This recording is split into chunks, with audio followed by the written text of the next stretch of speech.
Hey, fellow golfers, this is Robbie from BestBall. One of the most popular names in the golf accessory market today is Western Birch.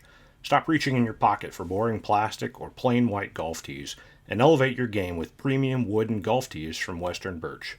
You can customize both the hardwood and bamboo tees with one of their signature stripe patterns in a wide variety of colors. These tees are stylish enough to stand apart from the crowd, traditional enough to align with golf's heritage, and durable enough to make you forget about using anything else. Enter the code BESTBALL in the promo field in your shipping cart to add a free gift to your order. So visit westernbirch.com and get your own premium wood golf tees in the style that suits your game. Well, you're a very accomplished golfer. We ask everybody we ever interview on this thing, what is your most memorable golf shot? I think I made a 5-footer to clinch the Curtis Cup in 22 at Marion on 17. That I think, again, the venue is so iconic, and to get to represent my country and just on that stage to go to roll it straight in the center to clinch, I think there's no feeling like it. So I think it has to be that.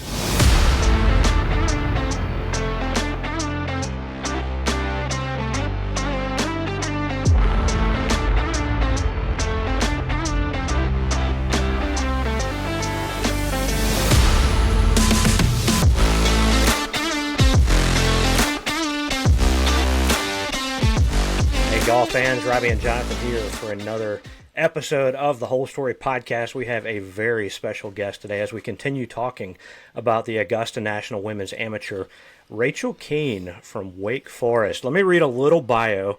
She's a 4-time All-American. She's in her 5th year. She came back because she loved college golf that much. National champion. She's played in the ANWA before. She's just really, really good at golf. So, Rachel, we appreciate you joining us to talk about golf and the ANWA coming up. And, welcome. Yeah, well, thank you guys for having me on. I'm glad we found time to do it. So you caught me in a little bit of a downtime between tournaments, so it worked out great.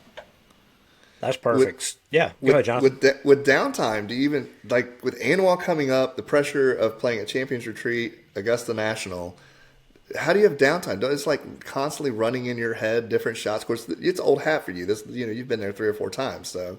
Right. I guess downtime is probably the wrong word. I should say in between tournaments. I feel like kind of the level I am, like I eat, sleep, and breathe golf. I'm always thinking about my golf swing or golf courses coming up, like you said. So it's really hard to flip that switch off. So I guess it's not necessarily downtime, but it's a different type of practice, when you have a couple weeks off rather than, you're leaving like the next day or something, I guess. So you grew up in a golf family. Tell us about maybe when the first time you held a club, about your family, how you got involved in the game. Yeah, so my, like you said, my whole family plays golf. I really learned because my mom taught my brothers and I. Mom was I think a 3-time All-American at Wake Forest. Played on 2 Curtis Cup teams, 9 U.S. Opens. I could go on and say all these really nice things about her, but then she might believe that I like her, and we can't have that. So, no. So she really introduced my brothers and I, and I joke with everyone that Mom used to lay us out on a blanket and go hit golf balls on the range before we could even walk. So I really grew up at the golf course, and grew up really not just around golf, but playing every sport. Mom and Dad's philosophy was the busier you are, the less trouble you can get into. So we did everything, and then kind of by a weird coincidence, my brothers and I all became golfers. We all played in college. One played at Rhodes College, the other's a freshman on the Stanford team. But it's really something that I feel like I can do with my whole family, because even my dad plays. So when I go home in the summers, we get a little 5-some going, and trash talk down the first fairway. We're all competitive, so it's just really fun. It really is a family affair. So who still holds, is there like a family crown of sorts from each round, like king of the day?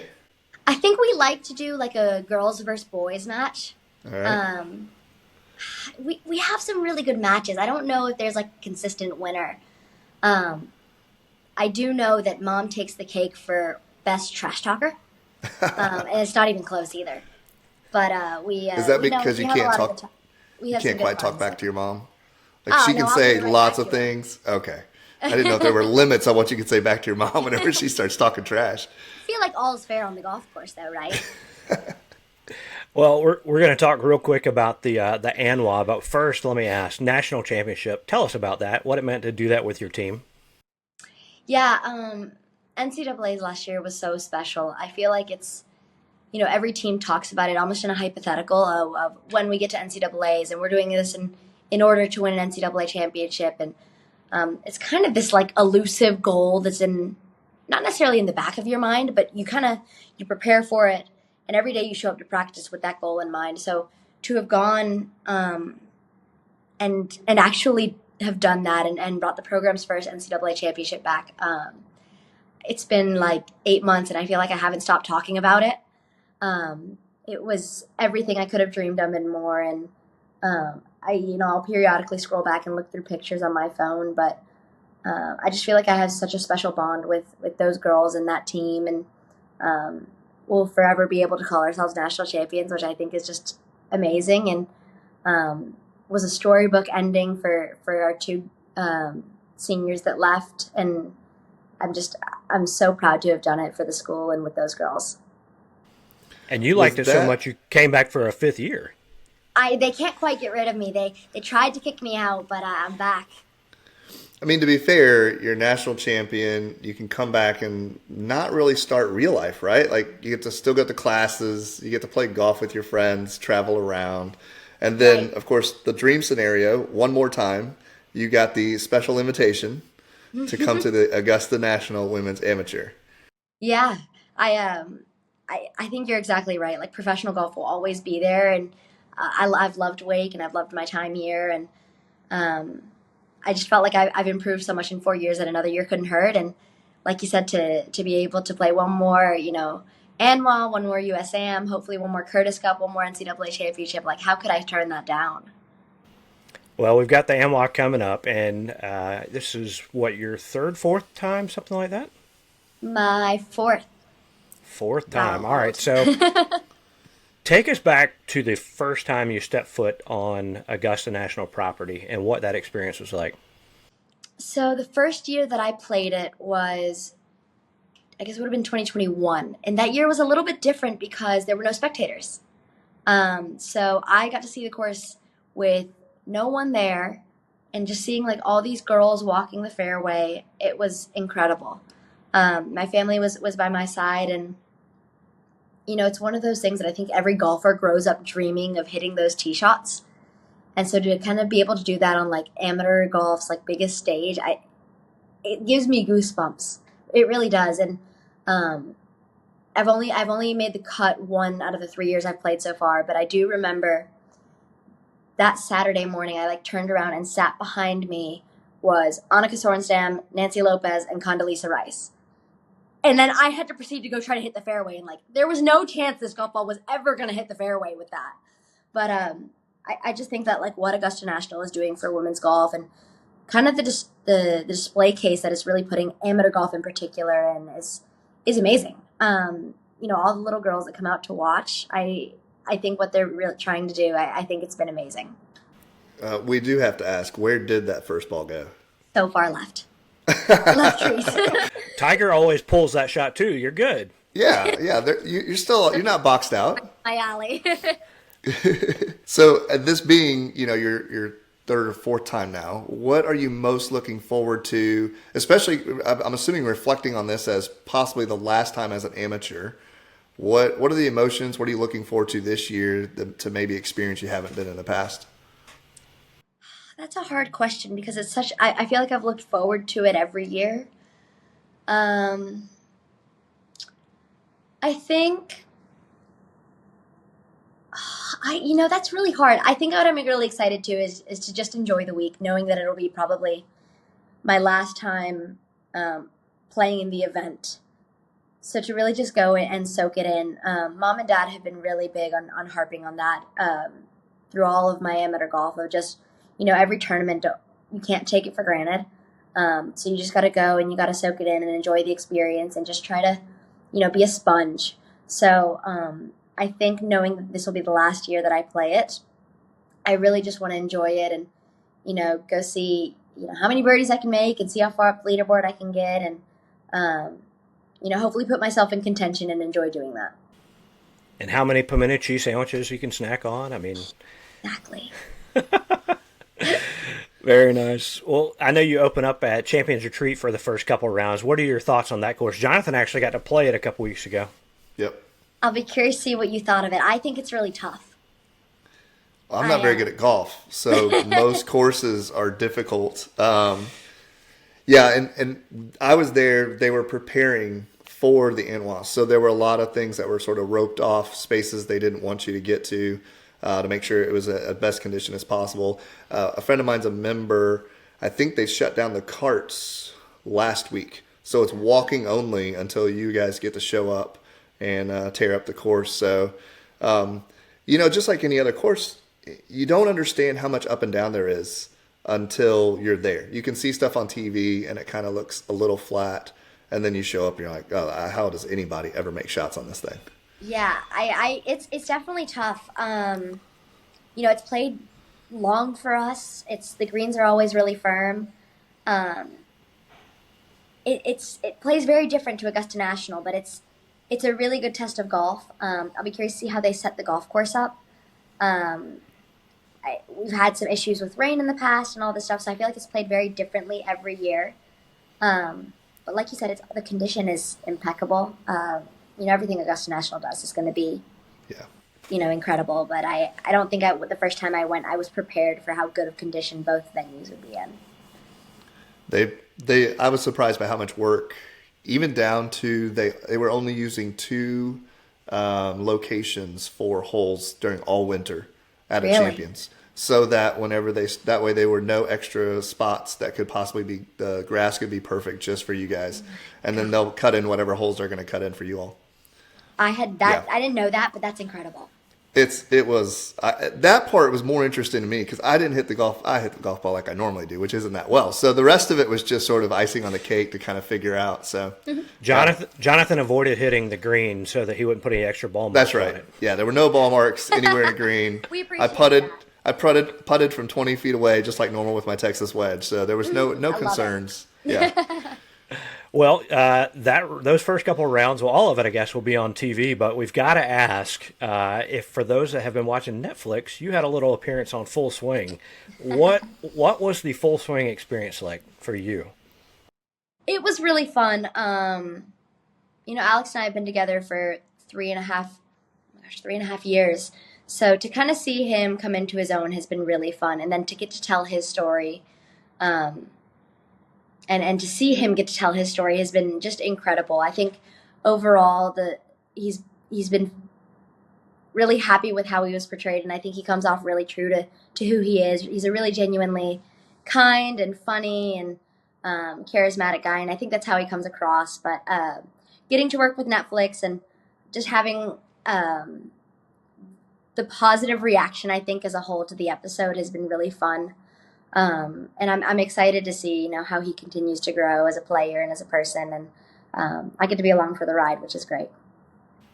Well, everybody I heard said they need to do one for next season based on y'all's game. So maybe you'll get your own episode next year. That would be cool. I don't know if that will happen, but that would be cool. Well, you're a very accomplished golfer. We ask everybody we ever interview on this thing, what is your most memorable golf shot? My most singular golf shot? Yeah, I mean, what comes to mind is like the one that just stands out. And we preface this by, for really good golfers, it's hard to think of one. For us average to bad golfers, we might only have one. So, yeah, what stands out as a very memorable golf shot for you? I think I made a 5-footer to clinch the Curtis Cup in 22 at Marion on 17. Wow. That, I think, again, the venue is so iconic, and to get to represent my country, and just on that stage to go to roll it straight in the center to clinch, I think there's no feeling like it. So I think it has to be that. Yeah, that ranks pretty well. that might be one of the best memorable shot stories we've heard. So, wow. Well done. So great. Hey, golf friends. This is Robbie from BestBall. Are you looking for the ultimate Myrtle Beach golf experience? Well, it's only a click away. Check out the two-play special at two of America's most awarded public golf courses and two of my personal favorites. Caledonia Golf and Fish Club and True Blue Golf Club are low country masterpieces featuring two iconic Mike Strantz designs. Play these two incredible courses for one great price. Visit truebluegolf.com to learn more about the two-play special and book your tee time today. That's truebluegolf.com. Well, we also like to have a little fun. We always ask our guests what we call a quick 9. So just rapid fire, easy questions. Hopefully nothing that trips you up here. Softballs So only? mostly. We do have one that can cause some problems, number 5 here. So, yeah. So number 1 would be, what is the favorite course that you've played? Marion. All right. Very nice. Do you have a favorite hole at Augusta National? 7. I like it. I think it's a birdie hole, and I think it's a good hole. Nice. Who is your favorite LPGA golfer? Current or former? Anybody. Annika Sorenstam. Nice. Who's your favorite all-time professional golfer? I feel like I have to say Arnold Palmer because of the Wake Forest connection, right? Yeah. All right. This is the one that normally gets people in trouble. Who's in your dream foursome? And you've got a lot of people to pick from, I think. No, see, I've been asked that question before, and I think it's one of the toughest questions to answer. Okay. So, again, do they have to be alive, or can they be like Abraham anyone? Lincoln? Doesn't matter. Yeah. Okay. Arnold Palmer. Annika. Me. I'm going to include myself in the foursome. Yep. And Tiger Woods, maybe? I feel like it'd just be cool to say you played with Tiger Woods. So. Would be bad. To your family, we had prefaced this by you can't pick anybody in your own family. So good job. Yeah. Perfect. Beforehand, We'll pretend we like told I him. knew that ahead of time. Yeah. That's right. All right. What's your favorite golf club in your bag? My putter. Nice. I love it. Nice. You must be automatic then. I don't know if I would go that far, but I do love my putter. Okay. What is your favorite snack on the course? You know, this changes. For the longest time, it was peanut butter crackers, but right now I've been really into dried mango. Dried mango. Dried mango. I never even thought about the options with dried fruit. It's elite. Load it up, Jonathan. I got to get better at this. All right. Favorite golf course logo? Oh, I was not prepared for that question. Seminole. Okay. We've heard that one before. Have you? It's a cool Yeah. logo. Yeah. And you got to play there, I saw, for practice round for the Curtis Cup? or Yeah, something? I've been fortunate enough to play it a couple of times. We played a tournament there last October, and then Curtis Cup practice session was there this January. Very nice. Man, It's all on our of bucket that's- list. It is incredible. And that's in the probably will never happen bucket, but yeah, it's on there. Yeah. You never know. All right. And the final question, what is the best thing about ANWA? Best thing about ANWA is being on the golf course and seeing all the little girls watching. I think that's really cool for those girls to be able to see, what they could do when they grow up, I think is amazing. Yeah. Well, Rachel, we appreciate you taking time to talk about the ANWA, your career so far. We're excited to see what happens for you in the ANWA and the rest of your season, your 5th season there at Wake Forest, and the rest of your career. We'll be cheering you on. But thanks for joining us today. Yeah, thank you guys for having me. I'm glad we found time. Yeah, well, for Jonathan and Rachel, this is Robbie. Appreciate you guys listening to the Whole Story Podcast.